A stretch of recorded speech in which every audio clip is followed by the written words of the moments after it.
Give a warm round of applause for Ms. Prerna Sinha, founder of Ma of All Blogs and certified yoga teacher, as she shares her journey of empowerment and wellness. Prerna Sinha, the dynamic force behind Ma of All Blogs and the Inspire Awards, is an award-winning blogger and influencer figure in the world of mom fitness. With a unique blend of expertise in yoga and blogging, she inspires countless others through her platform and speaking engagements. Prerna's commitment to bridging ancient wisdom with modern practices reflects her dedication to holistic wellness and personal growth. So give a huge round of applause for Prerna ma'am. Hi everyone, this is Prerna and let's talk about embracing the unconventional, crafting life patterns. I was taught to walk the paved path, protected by the dangers that lay on the side. I was the weaker sex, I was. But I was born a rebel and refused to conform. Now what would I gain if I walked in a line that was created by someone else? Rather, why don't I make a pattern of my own? That has been my philosophy of life, patterns over lines. This philosophy was rooted into my life in grade 8 when I went from being an average student to a fearless risk-taker. I vividly remember in grade 8 when my teacher dissected my poorly written debate and tore it brutally. It definitely stung. But it also gave me a determination to rise above mediocrity and also forge a new path. The next few months, I worked hard to excel. The next essay that I gave, she stood up again. Now this time, my heart was racing in my throat, but she stood up and she was all praises. I had delivered, and there was no looking back.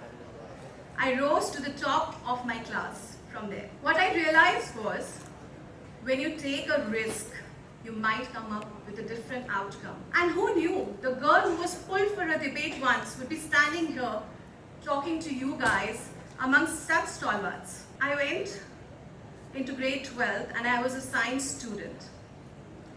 Now, I realized I had no love for engineering or capability to become one. So in the 1990s, if you were fairly decent in studies, you would either become an engineer or a doctor. Arts, commerce, that was literally the limit of the subjects available, were not even considered. Not like today when we have a plethora of options, like becoming a sleep expert, mindful expert, chocolate taster, wine connoisseur, and I don't know what. In fact, I was recently talking to a friend of mine whose cousin is a DJ, and she said that this kid who was literally failing all his grades is minting more money than any of them. Which brings me to one point, guys. What do you think a content creator with 100K plus following can be earning? Any guesses? Okay. Sorry? Okay, I'll just take it forward. Anything between 2 to 6 lakhs per month. Can you believe that? And it's still not a recognized profession in India. I told my parents I wanted to be a fashion designer. And my dad flipped. Tailor banogi? You want to become a tailor? So fashion designing was as nascent a concept in 1990s as today is a full-time content creator. My dad just didn't get it, and I had to do economics for 3 years. Now 3 years passed, and I still could not see myself as an economist. And then when I went to my dad again and told him, Dad, can I still become a fashion designer? This time, he realized that this girl is serious about this, and he capitulated. I spent the next decade enjoying my profession. I loved it. There was no looking back. I had found my calling.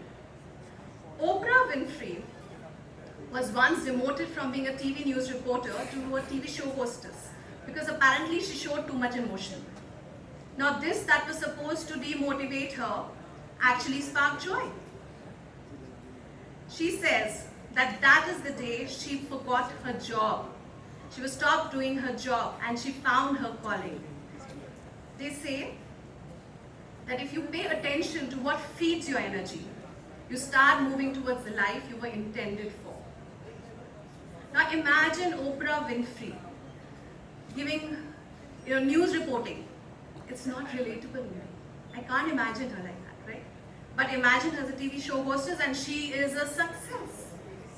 What I'm trying to say, ladies and gentlemen, that everybody is handed a blueprint of life.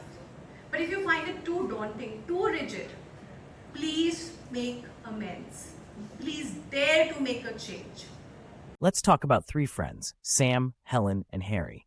Sam follows a straight path, goes the conventional way, does his graduation in economics, and then gets an MBA degree. Eventually, he transitions into a corporate professional, navigating the business world with confidence and determination. Helen starts off with a regular graduation before curving from the conventional and getting a fashion degree. She eventually becomes a famous fashion designer, creating innovative designs that captivate the industry. Harry, like his friends, begins with a graduation degree, but then every few years takes up a new profession, and his life path is full of twists and turns, symbolizing unconventional path to success. Despite facing challenges and setbacks, this individual emerges as a key leader who inspires others with their resilience and vision. They all meet after 20 years of graduation at a reunion and discuss their successes. Who do you think has the most net worth? Who is the happiest, and who is the most successful? The next few years for me were very conventional.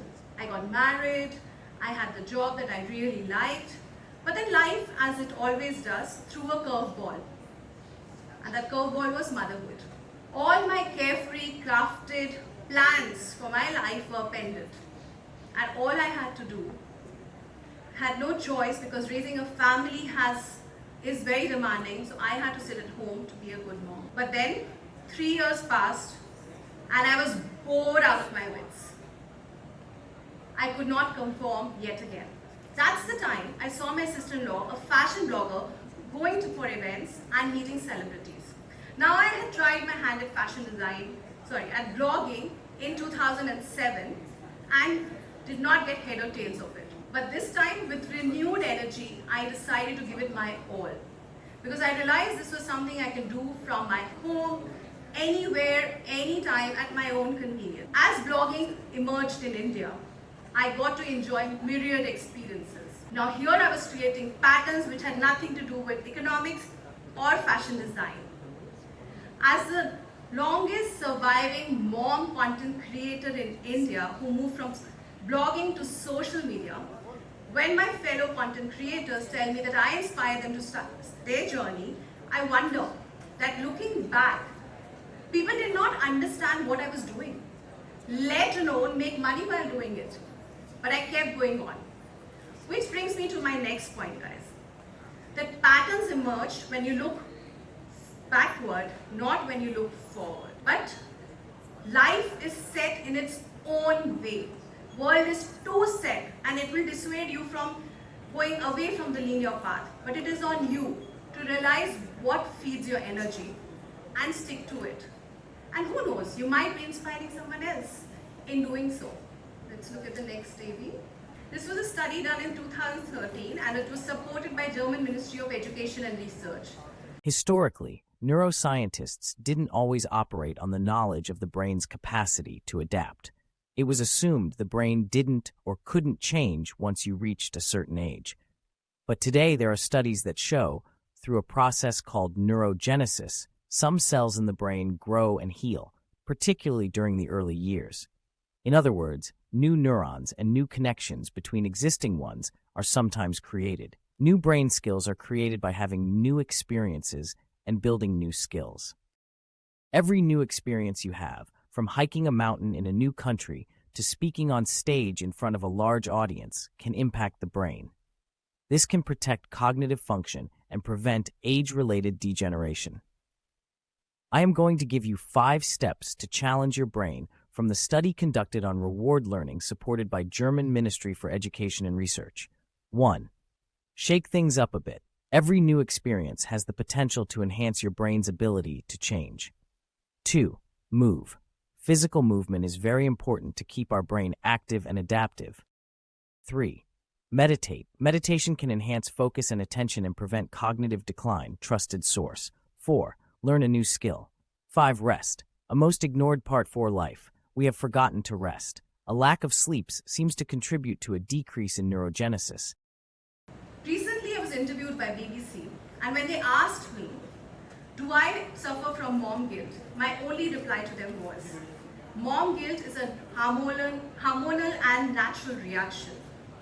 It can happen to anyone. But if you ask me, do I regret giving birth to kids? No.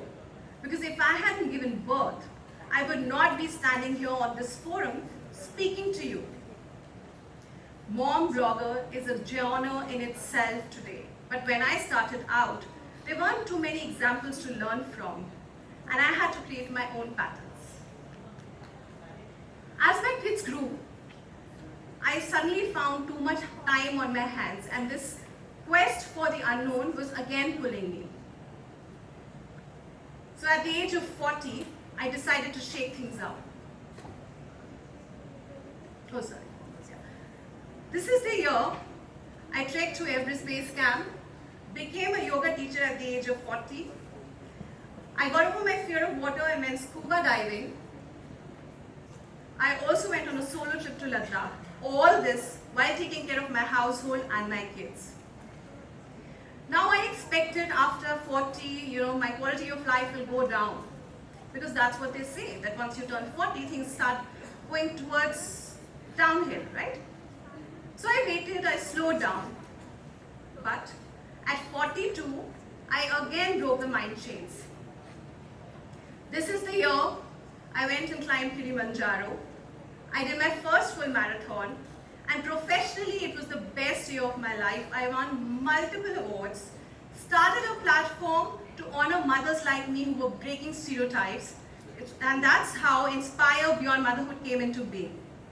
Today we are in our 5th season, and the love we have received all over India is unimaginable, because mothers need to be recognized, because they are breaking barriers. They are doing so much more beyond doing things for their kids to do something for themselves.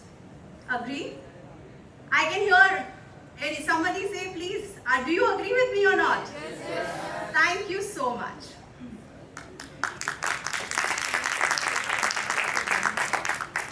And it is this thirst for the unknown and the love for challenge that keeps me waking up every single day.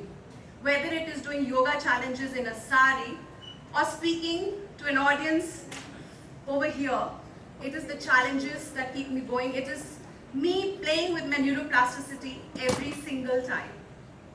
And as I wrap up, I would like to distill my life lessons into 3 key thoughts. And I like to borrow from Rumi because he said it with elan. It is your road and yours alone to walk. People can walk with you, but you have to walk it on your own. As you walk the way, on its way, the way appears. And the last one, my own.